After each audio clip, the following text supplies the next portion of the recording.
បងប្អូនណាខ្លះដែលប្រើ Telegram យូរហើយអត់ដឹងបាទអត់ដឹងថា Telegram ហ្នឹងយើងអាចប្រើ Dictionary របស់សម្ដេចព្រះសង្ឃគ្រាជួនណាតបានបាទអញ្ចឹងយើងអាចចូលទៅក្នុង Telegram មកហើយយើងចូលទៅកន្លែង search នេះបាទទៅចុចកន្លែង search មកហើយយើងវាយពាក្យថាយើងវាយជាអក្សរខ្មែរមកវចនានេះបាទពីលោតមកបាទវចនានៅក្រមសម្ដេចសង្ឃជួនណាតទេបាទអញ្ចឹងយើងយកខាងលើគេបាទដែលមានដាក់ខ្មែរទៅអង់គ្លេសមកខ្មែរហ្នឹងយើងចុចលើហ្នឹងមកហើយពុកម៉ែបងប្អូនទាំងអស់គ្នាចុចលើពាក្យ start មកហើយយើងចាប់ដើមវាយបាទឥឡូវយើងចង់វាយពីអ្វីយើងចង់សរសេរពាក្យខ្មែរយើងនិយាយពាក្យថា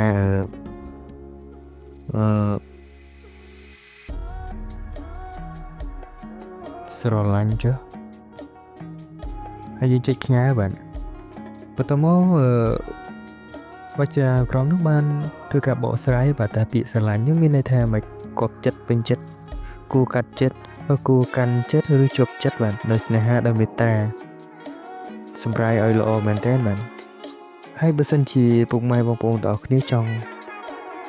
សួរជាអង់គ្លេសវិញទៅថាពាក្យជាអង់គ្លេសដែលយកដឹងតែបកខ្មែរថាម៉េចទេបាទដូចពាក្យថា king ហើយយើងចុចផ្ញើបាទនេះបាទបន្ទាប់មករងចាំតិចមកហើយវានឹងធ្វើការបកប្រែឲ្យបាទនេះ king ប្រែថាស្ដេចព្រះមហាក្សត្រព្រះចៅព្រះរាជាព្រះចំពងពួងហើយវចនាក្រមនេះងាយស្រួលមែនទែនបាទពុកម៉ែបងប្អូនទាំងគ្នាអាចសាកប្រើបានបាទនៅពេលដែលយើងត្រូវការចាំបាច់នៅការបញ្យល់ពាក្យណាមួយដែលយើងធ្វើការបន្ទិលសង្ស័យហ្នឹងយើងអាចចូលកន្លែងហ្នឹង